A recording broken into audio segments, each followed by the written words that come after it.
உழவர் உலகம். பண்டையெல்லாம் பொன் கொழிக்க செய்திடுவோம், அதில் பன்மடங்கு உற்பத்தியை பெருக்கிடுவோம்.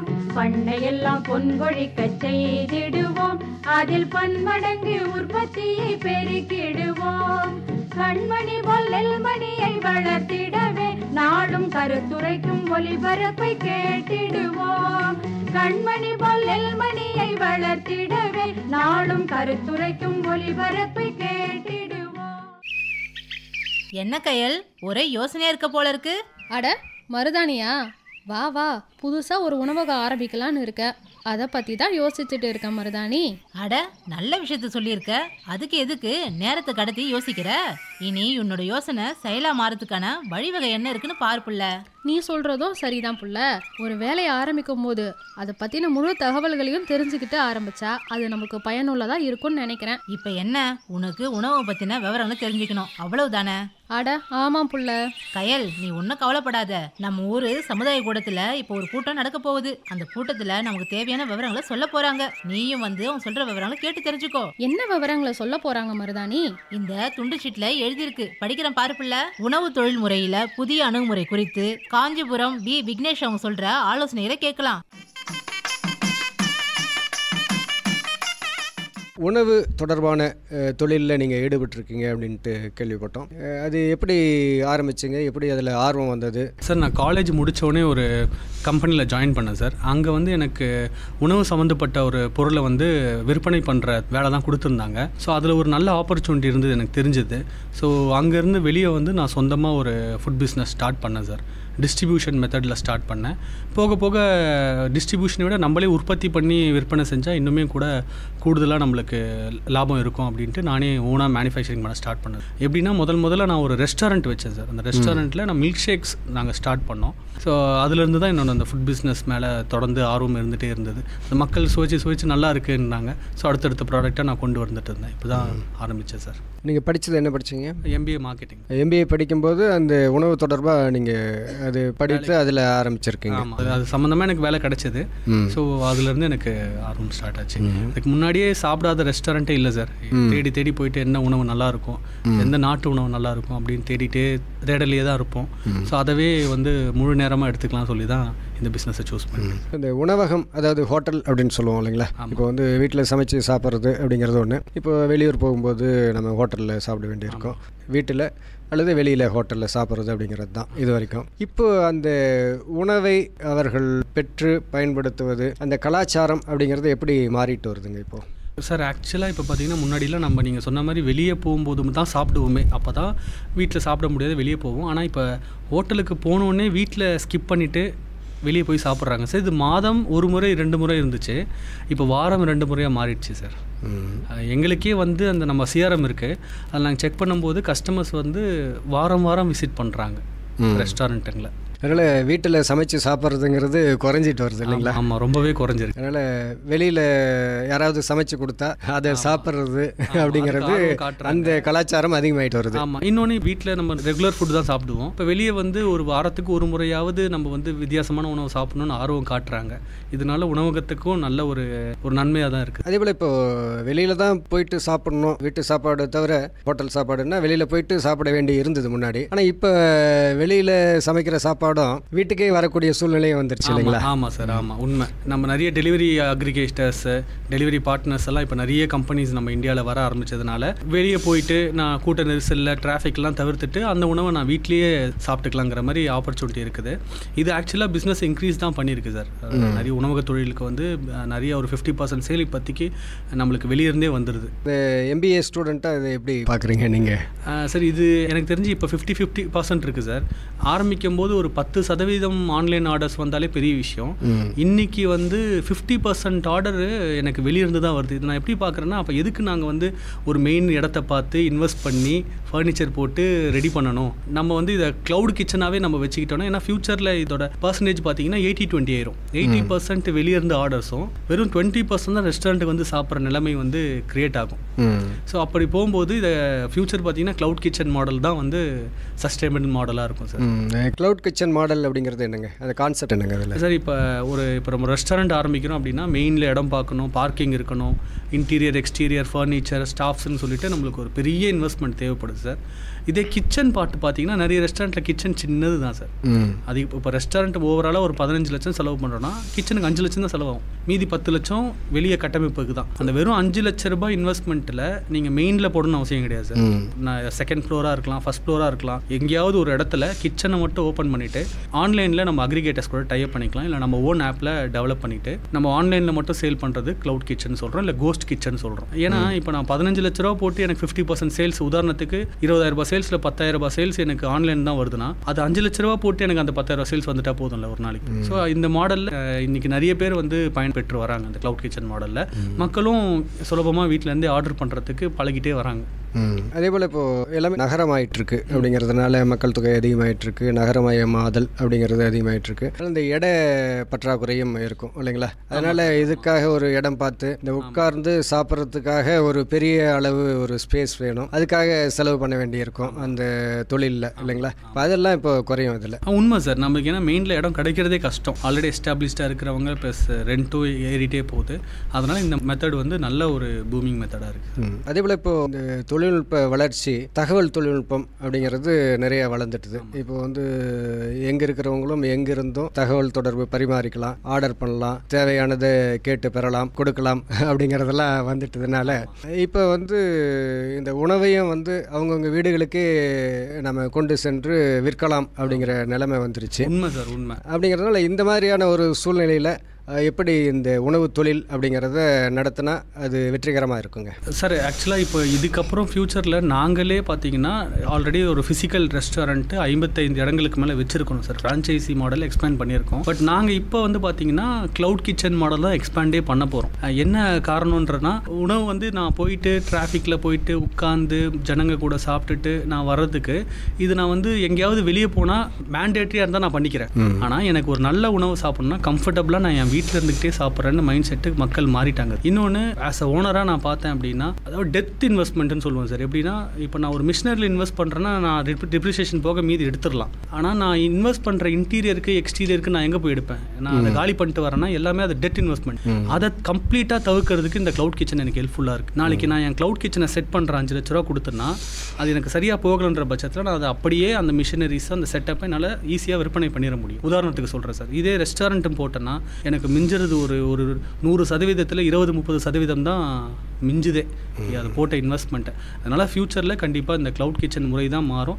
இன்னொன்று, எங்களுக்கு வந்து கஸ்டமர் டேட்டா அதிகமாக கிடைக்கிது சார். ரெஸ்டாரண்ட்டில் வந்து எங்களுக்கு இந்த டே டு டே ஆப்ரேஷன்ஸை பார்க்கறதுக்கே டயர்ட் ஆயிரும். இதில் வந்து வெறும் கிச்சன் பார்ட் மட்டும் தானே பார்த்துக்கிறோம், சேல்ஸ் பார்ட்டு இன்னொரு அக்ரிகேட்டர்ஸ் பார்த்துக்கிறாங்க. ஸோ எந்த ஏரியாவில் அதிகமாக சேல்ஸ் ஆகுது, எந்த டயத்தில் நல்லா சேல்ஸ் ஆகுது, எந்த ப்ராடக்ட் சேல்ஸ் ஆகுது, இதை வச்சு நம்ம ரா மெட்டீரியல்ஸ் அதுக்கேற்ற மாதிரி பர்ச்சேஸ் பண்ணிக்கலாம், அதுக்கேற்ற மாதிரி நம்ம டே டு டே பிளானை மாற்றிக்கலாம். இந்த டேட்டாஸ் வந்து எங்களுக்கு ரொம்பவே யூஸ்ஃபுல்லாக இருக்குது. அதுக்குமே நாங்கள் முழுக்க இதுக்கப்புறம் க்ளவுட் கிச்சன் மாடல் எக்ஸ்பேண்ட் பண்ணலான்னு பிளானில் இருக்கோம். இப்போது ஹோட்டல், அதாவது உணவகம் அப்படிங்கும்போது அங்கே வந்து மக்கள் சாப்பிடும்போது அங்கேயே சமைச்சு உடனே பரிமாறிடலாம், சாப்பிட்ருவாங்க. அது அந்த மாதிரி நடந்துகிட்ருக்கும். ஆனால் இப்போது நம்ம அந்த வீடுகளுக்கு கொண்டு போயிட்டு கொடுக்கணும் அப்படிங்கும்போது அதை சரியான முறையில் அது கெடாமல் கொண்டு போய் கொடுக்கணும், கொஞ்சம் நேரமாகும். அதையெல்லாம் எப்படி வந்து சமாளித்து கொடுக்கலாம்? அதற்கு என்ன தொழில்நுட்பங்கள்லாம் இருக்குது சார்? இப்போ பேக்கேஜிங் வந்து ரொம்ப அட்வான்ஸ்டாக மாறிடுச்சுங்க சார். இதுக்கு முன்னாடி நம்ம பிளாஸ்டிக் கவர்ஸ்லாம் நிறைய ரெஸ்டாரண்ட்ஸ் நம்ம யூஸ் பண்ணி பார்த்துருப்போம். இப்போ நிறைய paper manufacturers, food grade plastic manufacturers நிறைய வந்துட்டாங்க. ஸோ ஒரு ப்ராடக்ட்டுக்குமே கஸ்டமைஸ்டு பேக்கேஜ், பீஸாக்கு ஒரு கிடைக்கிது, பிரியாணி கிடைக்கிது. ஸோ அதை பயன்படுத்தி நம்ம சூடாகவே கஸ்டமர்ஸ் கிட்ட கொடுக்க முடியுது. இன்னொன்று, இப்போ நம்ம இந்த கூகுள் மேப்ஸு ப்ளஸ் நம்ம இந்த அக்ரிகேட்டர்ஸ் வந்து நல்ல டெவலப்டாக இருக்காங்க சார். ஸோ கஸ்டமர் கரெக்டாக எந்த ஏரியாவில் இருக்காங்க தெரிஞ்சிருது. அதுக்கேற்ற மாதிரி நாங்கள் பிளான் பண்ணி சுட கொண்டு போய் கஸ்டமர்ஸ் கிட்ட கொடுக்க முடியுது. இப்போ பாசிபிலிட்டி இருக்குது. இப்போ இந்த உணவு தொடர்பான தொழிலில் நீங்கள் ஈடுபட்டிருக்கிறதுனால இந்த கல்லூரியில், கொடிவேலியில் இருக்கக்கூடிய உணவு மற்றும் பால்வள தொழில்நுட்ப கல்லூரியில் நீங்கள் அது பயிற்சி எதுவும் எடுத்துக்கிட்டிங்களா, இல்லை ஆலோசனை கேட்டிங்களா? அதாவது நான் 2 மாதம் முன்னாடி இந்த பிளான்ட் ஸ்டார்ட் பண்ணுறதுக்கு முன்னாடி நம்ம கற்பூரம் சுந்தரம் சார் அதை வந்து மீட் பண்ணிட்டு தான் கைடன்ஸ் எடுத்துகிட்டு தான் நான் போய் ஸ்டார்ட்டே பண்ணேன் பிளான்ட். ஏன்னா எனக்கு எந்த மிஷினரிஸ் வாங்கணும் கூட தெரியாது. சமைக்க தெரியும், கிச்சனை செட் பண்ணிடுவோம். பட் இந்த ஃப்ரோசன் பிளான்ட்டை வந்து எனக்கு ஐடியா கிடையாது. அவருக்கு சார்கிட்ட கேட்டுட்டு போயிட்டு தான் நான் பிளான்ட்டை செட் பண்ணிவிட்டு இப்போ வந்து நான் ஜாயின் பண்ணியிருக்கேன் சார். இப்போ கேட்டகரி சி மெம்பர்ஷிப்பாக ஜாயின் பண்ணியிருக்கேன். சேர்ந்ததுக்கப்புறமே இந்த 2 டேஸில் எனக்கு நிறைய இன்ஃபர்மேஷன் ஷேர் பண்ணாங்க. ஏன்னா நான் ஒரு ப்ரிப்பேர் பண்ணிட்டு வந்தேன், பட் அந்த ப்ரிப்பரேஷன் மெத்தட் வந்து நம்ம கம்பல்சரி சேஞ்ச் பண்ணணும்னு சொல்லியிருக்காங்க. நேரடியாக என்னோட பிளான்ட்டுக்கும் வந்து விசிட் பண்ணி சேஞ்ச் பண்ணி தரோன்னு சொல்லியிருக்காங்க சார். இன்னொன்று எனக்கு இந்த ஃபுட் டெக்னாலஜி சம்மந்தமாக எனக்கு ஐடியாவே கிடையாது. இது எந்த மாதிரி டெம்பரேச்சரில் ஸ்டோர் பண்ணணும், எந்த மாதிரி டெம்பரேச்சரில் மேனுஃபேக்சரிங் பண்ணணும்னு அது எல்லாமே எனக்கு இப்போ இந்த கன்சல்டிங் மூலியமாக எனக்கு இப்போ தெரிஞ்சிருக்கு சார். அதனால் இப்போ உங்களுடைய தொழிலை வந்து மேலும் மெருகேற்றி நீங்கள் வந்து நடத்தலாம். கண்டிப்பாக சார். ஏன்னா எனக்கு மார்க்கெட்டிங் சேல்ஸ் பிரச்சனை இல்லை, ப்ராடக்ட் தான் பிரச்சனை. இந்த ப்ராடக்ட்டை ப்ராப்பராக இங்கே வந்ததுக்கப்புறம் ஒரு கான்ஃபிடென்ஸே வந்திருக்கு, ஓகே கண்டிப்பாக பண்ணிட முடியும்னு. ஏன்னா என் செஃப்புங்களே பயப்படுறாங்க மேனுஃபேக்சரிங் ஃப்ரோசனை ஸ்டார்ட் பண்ணுறதுக்கு. ஸோ அவங்களையும் நான் இங்கே கூட்டிகிட்டு வந்திருக்கேன், நல்லபடியாக ரிசீவ் பண்ணி இப்போ அவங்களுக்கும் நான் ட்ரைனிங் வந்து கூடயே கொடுக்கலான்னு தான் சார் சொல்லியிருக்காங்க. ஸோ அவங்களுக்கு கொடுத்து நாங்கள் போயிட்டு அங்கே ஃப்ரோசனை நாங்கள் ஸ்டார்ட் பண்ணி அதை நாங்கள் சக்ஸஸ்ஃபுல்லாக பண்ணுவோங்கிற பயங்கர கான்ஃபிடென்ஸ் இருக்குது சார். மக்களுக்கு தரமான உணவுப் பொருட்களை கொடுக்கறதுல என்னென்ன பிரச்சனைகள் இருக்குங்க? அந்த தரம் குறையாமல் கொடுக்கணும் அப்படிங்கிறதுல என்ன பிரச்சனைகள் எதிர்கொள்கிறீங்க? அது எப்படி அதற்கான தொழில்நுட்ப தீர்வுகள் என்னெல்லாம் இருக்குங்க? ஆமாம் சார், உணவக தொழிலுக்கு வரும்போது எல்லாருமே வந்து மக்களுக்கு நல்ல உணவு கொடுக்கணும் தான் சார் வராங்க. பட் கால சூழலில் போக போக என்ன ஆகுதுன்னா, இவங்க ப்ரிப்பேர் பண்ணி வைக்கிற ஒரு 10 கிலோ உணவில் 5 கிலோ உணவு தான் சேல்ஸ் ஆகுது. ஏன்னா காம்படிஷன் அவ்வளோ ரெஸ்டாரண்ட்ஸ் ஏகப்பட்ட சாய்ஸஸ் இருக்கிறதுனால இவங்களுக்கு மீந்து போயிடுது.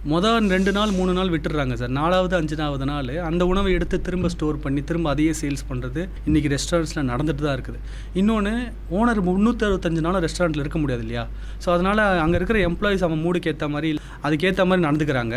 ஸோ இதனாலையும் இன்றைக்கி ரெஸ்டாரண்ட் இண்டஸ்ட்ரியில் பிரச்சனை ஆகுது சார். ஸோ அதை தவிர்க்கிறதுக்கு தான் இன்றைக்கி நான் இந்த ஃப்ரோசன் மேனுஃபேக்சரிங்கை ஸ்டார்ட் பண்ணியிருக்கேன். இது வந்து கம்ப்ளீட்டாக என்ன செய்யும்னா வேஸ்டேஜை கட் டவுன் பண்ணிடும். இன்னொன்று இது பயங்கர சேஃபும் கூட. ஏன் சேஃப்னு சொல்கிறேன்னா, இப்போ நான் ஃப்ரெஷ் ஃபுட்டை ஒரு ஃப்ரோசன் டெம்பரேச்சரில் ஃப்ரீசரில் மெயின்டைன் பண்ணணும். நான் எடுத்து வெளியே ரூம் டெம்பரேச்சரில் 5லேருந்து அந்த 60 டெம்பரேச்சரில் நான் வச்சுட்டேன் அப்படின்னா அது பாக்டீரியா ஃபார்ம் ஆகிட்டே இருக்கும். இது அப்படி கிடையாது, நம்மளுக்கு சேஃப் அண்ட் செக்யூராக நம்மளுக்கு -18 to -20 டிகிரியில் தானே இருக்க போகுது.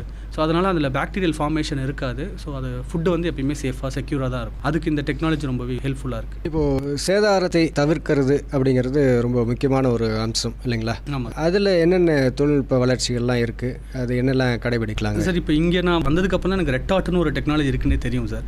ரெட்டாட் டெக்னாலஜி இருக்குது, ஃப்ரோசன் டெக்னாலஜி இருக்குது. இது ரெண்டுமே யூஸ் பண்ணி நம்ம வந்து ஒரு நம்மளோட ஷெல்ஃப் லைஃபை இன்க்ரீஸ் பண்ணலாம் சார். அது எப்படிங்க, அதை பற்றி சொல்லுங்களேன் சார். ரெட்டாட் இப்போ தான் 2-3 வாட்டி தான் சார் நான் சார்கிட்ட இருந்து டிஸ்கஷன் போயிட்டு அந்த மிஷினரிஸ் நான் பார்த்தேன். ஸோ அந்த முறையில் பண்ணும்போது கிரேவிஸு நம்ம கிட்டத்தட்ட ஒரு சாம்பார் சட்னி இந்த மாதிரி ப்ராடக்ட்ஸ் எல்லாம் வந்து நம்ம ரெட்டாட் பண்ணிட்டோம்னா 2 வருஷத்துக்கு ஷெல்ஃப் லைஃப் வருது. அதாவது 2 இயர்ஸ் நம்மளுக்கு ஷெல்ஃப் லைஃப் கிடைக்குது. ஃப்ரோசன் டெக்னாலஜி நம்ம யூஸ் பண்ணுறன்ற பட்சத்தில் நம்மளுக்கு கிட்டத்தட்ட 1 இயருக்கு நம்மளுக்கு வந்து ஷெல்ஃப் லைஃப் கிடைக்குது. இன்னொரு கொஸ்டின் வரும் சார், இது சேஃபாக, இது வந்து சாப்பிடலாமா? இது நம்மளை தவிர்த்து வெஸ்டர்ன் கண்ட்ரீஸ் லைக் ஜாப்பனீஸ் அப்புறம் மற்ற வெஸ்டர்ன் கண்ட்ரீஸ் எல்லாருமே 90% ஃப்ரோசன் ஃபுட்ஸ் அண்ட் ரெட்டாட் ஃபுட்ஸ் தான் கன்சியூம் பண்ணிட்டுருக்காங்க. ஸோ நம்ம தான் இப்போ ஒரு 30% தான் இந்த ஃபுட்டு கன்சியூம் பண்ணுறோம், 70% ஃப்ரெஷ் ஃபுட் கன்சியூம் பண்ணிட்டுருக்கோம். பட் ஃப்யூச்சரில் நம்மளுமே கிட்டத்தட்ட ஒரு 50% மாறிடுவோம் சார், ரீட்டைல்லையுமே மாறிடும்.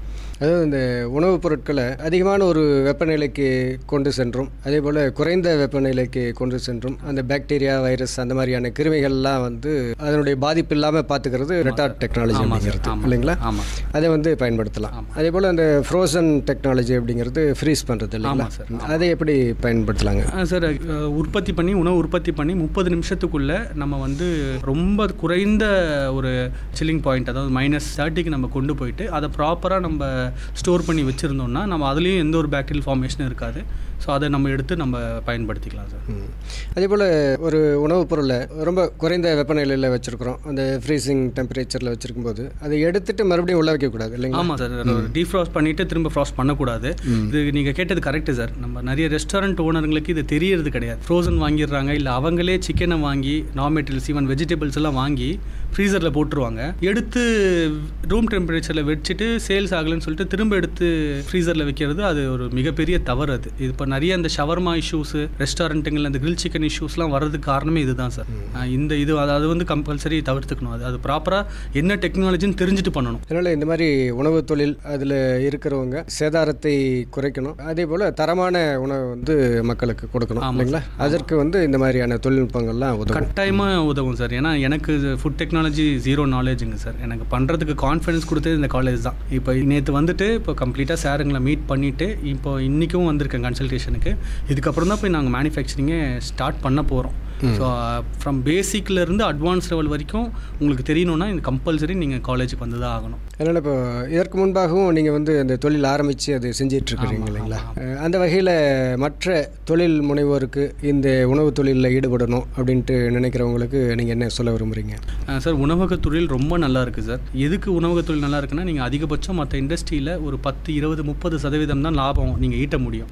பட் உணவகத்தில் நீங்கள் ஒரு பொருள் 50 ரூபாய்க்கு செய்கிற உற்பத்தி செலவுனா நீங்கள் அதை 100 ரூபாய்க்கு சேல் பண்ணலாம். கிட்டத்தட்ட 100% ப்ராஃபிட்டபிள் பிஸ்னஸ் ஃபுட் இண்டஸ்ட்ரி. இன்னொன்று இது கோவிட் ஷீல்டு பிஸ்னஸுங்க சார். எது வேணால் நீங்கள் தடப்படலாம். எந்த பிஸ்னஸ் நீங்கள் மொபைல் இல்லாமல் வாழலாம், நீங்கள் மற்ற இப்போ கார் இல்லாமல் வாழலாம், உணவு இல்லாமல் நம்மளால் டே டு டே ஆக்டிவிட்டீஸே தள்ள முடியாது. அதனால் ரொம்ப பேசிக்கான ஒரு நீடு வந்து ஃபுட்டு. ஸோ அதனால் அந்த ஃபுட் இண்டஸ்ட்ரி நீங்கள் சூஸ் பண்ணிங்க அப்படின்னா நீங்கள் கண்டிப்பாக ஃபுட் பிஸ்னஸ் தோக்காது சார். நீங்கள் வேணால் இன்ட்ரெஸ்ட் இல்லாமல் வெளியே போகலாமே தவிர இந்த ஃபுட் பிஸ்னஸ் உங்களை தோக்கக்கூடாது. அதே போல் வணிக வாய்ப்புகளும் இப்போ நிறையா இருக்குது. ரொம்ப நல்லா இருக்குது சார். நான் சொல்லிட்டேன் இல்லையா, கஸ்டமர் ப்ரிஃபரன்ஸ், பையிங் ப்ரிஃபரன்ஸே மாறிடுச்சு. இதுக்கு முன்னாடி நம்ம வீட்டு உணவு தான் நம்ம பெரும்பாலும் யூஸ் பண்ணிருந்தோம். இப்போ நம்ம வெளியே சாப்பிடவும் ஆரம்பிச்சிருக்கிறோம். ஸோ அதை வந்து நம்ம தரமாக எவ்வளோ அளவுக்கு நம்ம கொடுக்குறோங்கிறதுல நம்ம வெற்றி அடங்கியிருக்கு. இப்போ இன்னொன்று, இப்போ இந்த காலேஜுக்கு வந்துட்டிங்க அப்படின்னா வீட்டு உபயோகப் பொருட்கள், நெய், பட்டர், தயிர், அப்புறம் அதெல்லாம் கூட இங்கே உற்பத்தி செய்ய வந்து சொல்லிக் கொடுக்குறாங்க. ஸோ நீங்கள் வந்து டே டு டே அந்த எஃப்எம்சிஜி ப்ராடக்ட்டுமே நீங்கள் இங்கே வந்து கற்றுக்கிட்டு உற்பத்தி பண்ணி நீங்கள் பிஸ்னஸ் பண்ண ஆரம்பிக்கலாம். அதெல்லாம் உங்களுக்கு டே டு டே சேல்ஸ் இருந்துகிட்டே இருக்கும் இல்லையா, கம்பல்சரி. அதனால் இப்போது தரமான உணவுப் பொருளை உற்பத்தி செய்து நம்ம வந்து அதை சரியான முறையில் விநியோகிக்க முடியும் அப்படின்னாக்க இப்போது நகரமெங்கும் நாம் செய்ய முடியும். அந்த ஒரு ஊர் முழுக்க செய்ய முடியும். அதை ஊரை தாண்டி வெளியூர்களுக்கும் செய்யலாம், வெளிநாடுகளுக்கும் அனுப்பக்கூடிய சூழ்நிலையும் இப்போ இருக்கு இல்லைங்களா? அதற்கான அந்த வணிக வாய்ப்புகள்லாம் எப்படி இருக்குங்க? ரொம்ப நல்லா இருக்குது சார். நான் இங்கே வந்ததுக்கப்புறம் தான் நான் இப்போ இங்கே வந்து பார்த்தீங்கன்னா என்ன மாதிரியே பல தொழில் முனைவர்கள் இருக்காங்க. அவங்க எல்லாருமே எக்ஸ்போர்ட் பண்ணுறதை நான் இங்கே வந்து பார்த்தேன். எக்ஸ்போர்ட் ஐடியாவே எனக்கு இல்லை. பட் எக்ஸ்போர்ட்டுக்கான நிறைய டெக்னாலஜிஸ், அப்புறம் அவங்களுக்கு வந்து அதோட ஸ்டாண்டர்டுக்கு நம்ம கொண்டு போனோம்னா நம்ம இந்தியன் ஸ்டாண்டர்ட் வேறு எக்ஸ்போர்ட் ஸ்டாண்டர்ட் வேறு சார். ஸோ அதெல்லாமே கூட இங்கே நம்மளுக்கு தெரிஞ்சிக்கலாம். மற்ற தொழில் முனைவர் கூட ப்ளஸ் நம்ம இந்த ப்ரொஃபஸர்ஸ் கூட நம்ம டிஸ்கஸ் பண்ணி தெரிஞ்சுக்கிட்டு அந்த வாய்ப்பையும் யூஸ் பண்ணிக்கலாம். இன்னொன்று, இந்தியன் ஃபுட் ப்ராடக்ட்ஸ்க்கு நல்ல மார்க்கெட் இருக்குது. ஏன்னா நம்ம தமிழர்கள், இந்தியர்கள் உலகம் எல்லாம் வாழ்கிறாங்க சார். அவங்க நம்மளோட உணவை ரொம்ப மிஸ் பண்ணுவாங்க. ஸோ அவங்களுக்கு கண்டிப்பாக இங்கேருந்து நம்மளோட டச்சில் மசாலாஸும் ஸ்பைசஸோ நம்மளோட உணவை செஞ்சு நம்ம தரோம் அப்படிங்கிற பட்சத்தில் அங்கே நல்லாவே இருக்குது. இன்றைக்கி நம்ம இந்தியன் ரெஸ்டாரண்ட் நிறைய ஓப்பன் ஆகிட்டு இருக்கு சார். வெளியூரில், வெளிநாடுகளில் நல்ல பிஸ்னஸ் பண்ணுது. அவங்களுக்கு ஈக்குவலாக நம்ம இதுக்கு முன்னாடி சைனீஸ் ரெஸ்டாரண்ட் தான் நிறைய ஓப்பன் ஆகும். இன்றைக்கி இந்தியன் ரெஸ்டாரண்ட் நிறைய ஓப்பன் ஆகிட்டு இருக்கு. ஸோ இங்கே வந்து நல்லபடியாக கற்றுக்கிட்டு அவங்க அந்த ஆப்பர்ச்சுனிட்டி யூஸ் பண்ணிக்கலாம் சார். அதே போல் இப்போது மல்டி கசின் அப்படிங்கிற மாதிரிலாம் இப்போது நிறைய வருது இல்லைங்களா? பல்வேறு வகையான பல கலாச்சாரம் அதெல்லாம் வந்து இருக்குது. வேறு எங்கெங்கோ கிடைக்கக்கூடிய அந்த உணவுகளையும் விதவிதமான உணவுகளை வந்து ருசித்து பார்க்கணும் அப்படிங்கிற அந்த ஒரு போக்கும் இப்போ வளர்ந்து வருது இல்லைங்களா? அதனால் இப்போது தமிழ்நாடாகட்டும், இந்தியாவாகட்டும், அந்த குறிப்பிட்ட இடங்களுக்குன்ட்டு சில உணவுப் பொருட்களுக்கு ஒரு மதிப்பீடு இருக்கும், ஒரு புகழ்மிக்க உணவாக இருக்கும். அந்த மாதிரி இதெல்லாம் நம்ம வந்து வெளியூர்களுக்கோ வெளிநாடுகளுக்கோ அனுப்பக்கூடிய அந்த வாய்ப்புகளும் இருக்கு இல்லைங்களா? ரொம்ப அதிகமாக இருக்குது சார். இதுக்கு முன்னாடிலாம் நம்ம தான் வெளிநாட்டு படங்களில் பார்த்துட்டு இருப்போம். இப்போ நம்ம படங்களில் வெளிநாடுகள் பார்க்க ஆரம்பிச்சிட்டாங்க. இப்போ இங்கேயுமே கூட நம்ம இந்த ஜாப்பனீஸ் ஃபுட்டு, சூஷி, ரேமன் மாதிரியான உணவை நம்ம சாப்பிட ஆரம்பிச்சிருக்கோம். அந்த மாதிரி நம்மளோட கல்ச்சரு, நம்மளோட மூவிஸ்லாம் அங்கே பார்த்துட்டு ப்ளஸ் நம்ம இந்தியர்கள் கூடலாம் அங்கே நல்லா ஃப்ரெண்ட்ஷிப் ஆகிட்டு நல்லா இப்போ நம்ம ஃபுட்டுமே அவங்க ஆக்சுவலாக தோசை, பிரியாணி, பட்டர் சிக்கனுக்குலாம் நிறைய ஃபேன்ஸ் வெளிநாடுகளில் இருக்கிறாங்க. அதேபோல் இந்த சிறுதானிய உணவுகள் அதுக்கும் வந்து ரொம்ப நிறைய வரவேற்கிறாங்க. ஆமாம் சார், உண்மை சார். நான் இப்போ ஹெல்த் கான்ஷியஸ் நிறைய சேஞ்ச் ஆகிட்டு இருக்காங்க. ஸோ அதனால் நம்ம உணவு, நம்ம நாட்டு உணவை எஸ்பெஷலி ரொம்பவே விரும்புகிறாங்க ஆக்சுவலாக. ஸோ அதுக்கும் நல்ல ஒரு பிஸ்னஸ் ஆப்பர்ச்சுனிட்டி காத்துட்ருக்கு. அதனால் பொதுவாக பார்க்கும்போது இப்போ வளர்ந்து வரக்கூடிய இந்த கலாச்சார சூழலில் இந்த உணவு தொழில் அதற்கான வாய்ப்புகள் அதிகம் இல்லைங்களா? ஆமாம். ஏன்னா சார், இப்போ இதுக்கு முன்னாடி நீங்கள் தான் ஒரு வித்தியாசமான உணவு கொண்டு வந்தீங்கன்னா நீங்கள் தான் கொண்டு போய் அதை சந்தைப்படுத்தணும். இன்றைக்கி ஆல்ரெடி இப்போ சோஷியல் மீடியாலாம் அந்த வித்தியாசமான உணவை வந்து ஆல்ரெடி தெரிய வச்சிருது. இதுக்கு முன்னாடி நீங்கள் கொண்டு போய் சொல்லி சேல்ஸ் பண்ணுறத விட மக்களே நம்மளை கேட்குறாங்க. இந்த மாதிரி வித்தியாசமான உணவை வந்து டேஸ்ட் பண்ணணும், சாப்பிடணும்னு விரும்புகிறாங்க. ஸோ அதை அந்த டிமாண்டை நம்ம ஃபுல்ஃபில் பண்ணாலே போதும். நம்மளுக்கான பிஸ்னஸ் வந்து தொடர்ந்து இருந்துகிட்டே இருக்குது. அதனால் இந்த மாதிரி தொழில்நுட்பங்களை பயன்படுத்தி தரமாக செய்தால் நம்ம வந்து வெற்றிகரமாக இந்த உணவு தொழிலை செய்ய முடியும். கண்டிப்பாக சக்ஸஸ் பண்ணலாம் சார். இன்றைக்கி ஏன்னா ஃபுட் சேஃப்டிலாம் வந்து இந்தியாவில், தமிழ்நாட்டில் எஸ்பெஷலி ரொம்ப ஸ்ட்ராங் ஆகிட்டு வராங்க. நிறைய நம்ம டிவிகளில், யூடியூபர்ஸ்லாம் பார்க்குறோம். போயிட்டு தரமில்லாத உணவை சமைச்சு கொடுத்துட்ருக்காங்க மக்களுக்கு. எப்படி ப்ராசஸ் பண்ணணும் தெரியாமல் ஃப்ரீசரில் எத்தனையோ வருஷமாக, எத்தனையோ நாளாக இருக்கிற உணவெல்லாம் அப்படியே தங்கி போயிருக்குது. அந்த மாதிரிலாம் செய்யாமல் நீங்கள் ப்ராப்பராக இங்கே வந்து என்ன மாதிரி உணவை வந்து பதப்படுத்தி வைக்கணுங்கிற முறையை தெரிஞ்சுக்கிட்டு நீங்கள் கண்டினியூஸாக நடத்துனீங்கன்னா உங்களுக்கு வேஸ்டேஜும் இருக்காது. நீங்கள் உணவகத்தையும் சக்ஸஸ்ஃபுல்லாக எந்த ஒரு இடையூறும் இல்லாமல் நடத்திட்டு வரலாம். இப்போ எதிர்கால திட்டமாக என்ன வச்சுருக்கீங்க நீங்கள்? சார், இப்போதைக்கு என்னோட காஞ்சிபுரம் பிளான்ட்டை சக்ஸஸ்ஃபுல்லாக பண்ணி அது க்ளவுட் கிச்சன் மாடலில் மக்களுக்கு கொடுக்க ஸ்டார்ட் பண்ண போகிறோம் சார். ஃப்யூச்சரில் அதே மாடலில் ஃப்ரான்ச்சைசி மூலிமா எக்ஸ்பேண்ட் பண்ணலாம், மற்ற டிஸ்ட்ரிக்ஸ்க்கும் வந்து எக்ஸ்பேண்ட் பண்ணலாங்கிற பிளானில் நான் இருக்கேன். உங்களுடைய தொழில் முனைவு முயற்சிக்கு வாழ்த்துக்கள். உணவு தொழில் முறையில புதிய அணுகுமுறை குறித்து காஞ்சிபுரம் பி விக்னேஷ் அவங்க சொன்ன விவரங்களை கேட்டியா? கேட்டுக்கிட்ட மருதாணி, இதில் நிறைய புதிய நுட்பங்களை பற்றியும் தெரிஞ்சுக்கிட்டேன். எனக்கு ரொம்ப உபயோகமாகவும் இருந்துச்சு. இந்த ஆலோசனைகளை கேட்ட அப்புறம் என் குழப்பம் எல்லாம் தெளிவாகிருச்சு. இனி நான் சுலபமாக என்னோட உணவு தொழிலை தொடங்க போகிறேன். நல்லது பிள்ளை, அப்போ நாம புறப்படுவோமா? வா போவோம். தந்தானே தந்தன்னா தந்தானே தந்தனா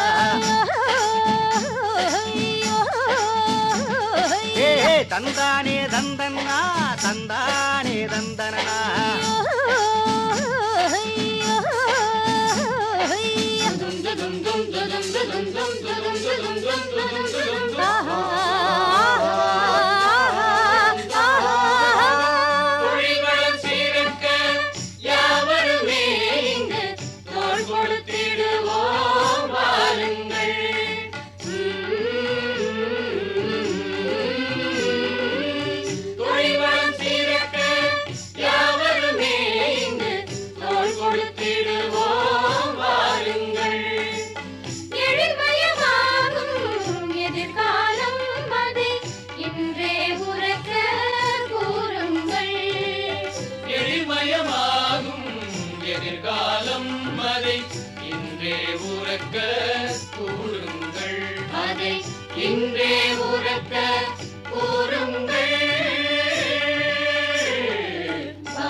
அடுத்து வருவது வேளாண் செய்திகள்.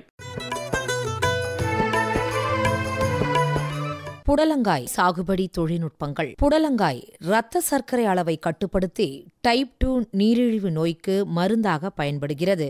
மலேரியா மற்றும் மஞ்சள் காமாலைக்கு தீர்வு செய்யும் அருமருந்தாகின்றது. மேலும் மலச்சிக்கலை தீர்க்கவும், உடல் எடையை நிர்வகிக்கவும், பொடுகை போக்கவும், உடலில் உள்ள நச்சுக்களை நீக்கவும், பற்களின் ஆரோக்கியத்தை மேம்படுத்தவும், தலைமுடி வேர்க்கால் சம்பந்தப்பட்ட பிரச்சனையை தீர்க்கவும் உதவுகின்றது. புடலங்காயில் அதிக அளவில் நார்ச்சத்து இருப்பதால் காலையில் வெறும் வயிற்றில் தினமும் 2 ஸ்பூன் புடலங்காய் சாறு குடித்து வந்தால் வயிறு சம்பந்தப்பட்ட பிரச்சனைகள் அனைத்தும் சரியாகும்.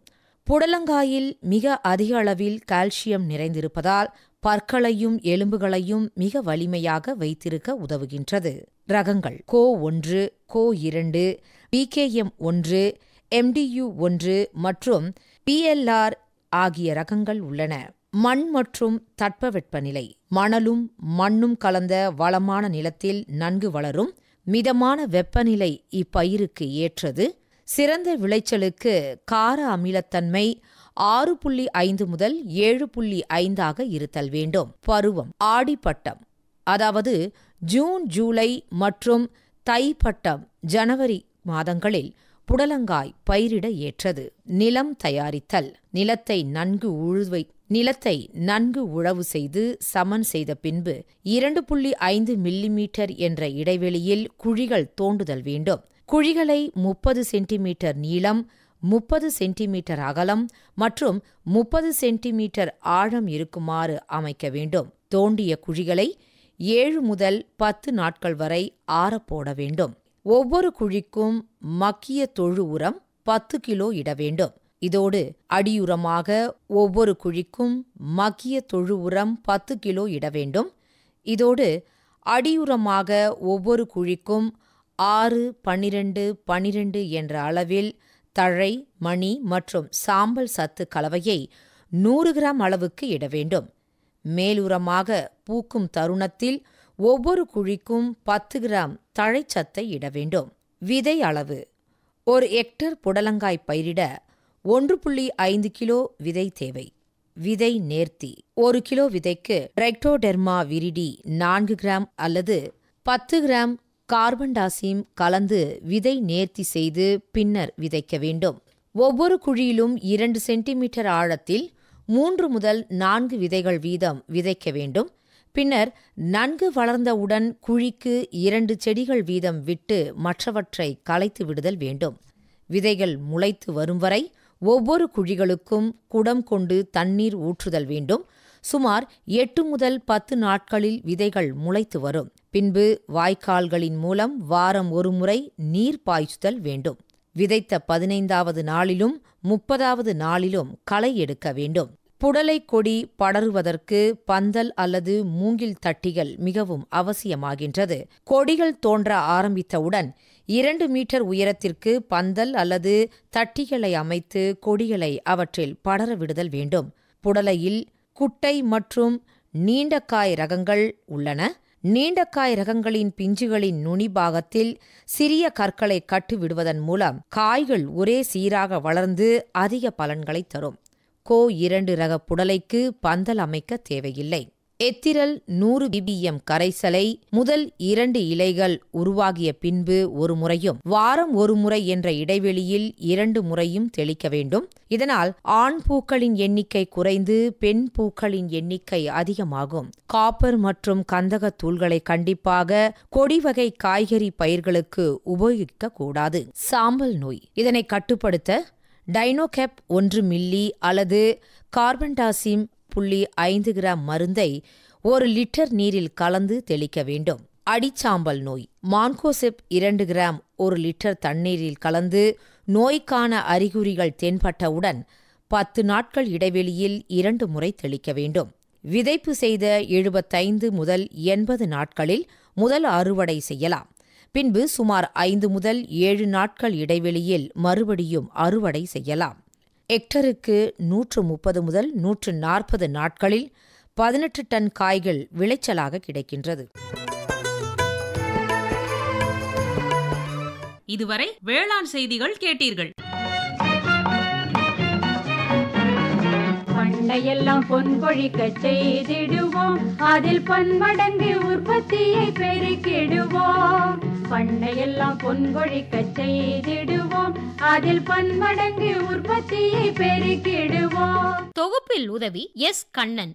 கண்மணி பொல்லல் மணியை வளர்த்திடவே நாடும் கருத்துரைக்கும் ஒலிபரப்பை கேட்டிடுவோம். அமைப்பு எஸ். முருகேசன். கண்மணி பொல்லல் மணியை வளர்த்திடவே நாடும் கருத்துரைக்கும் ஒலிபரப்பை கேட்டிடுவோம். இத்துடன் நிறைவு பெற்றது இன்றைய உழவர் உலகம் நிகழ்ச்சி. உண்ணும் பொருள் அத்தனையும் விளைத்திடுவோம், நித்தம் உழைப்பால் நில மகளை வணங்கிடுவோம். உண்ணும் பொருள் அத்தனையும் விளைத்திடுவோம், நித்தம் உழைப்பால் நில மகளை வணங்கிடுவோம். பொட்டலையும் பூம்பொழிலாய் திருத்திடுவோம், அதற்கு புத்தம் புது முறைகளையும் புகுத்திடுவோம்.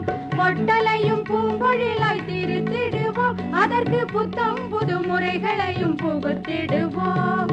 பட்டி தொட்டி சொர்க்கமாக பாடுபட்டே நம் பாரத சமுதாயத்தை உயர்த்திடுவோம். பட்டி தொட்டி சொர்க்கமாக பாடுபட்டே நம் பாரத சமுதாயத்தை உயர்த்திடுவோம்.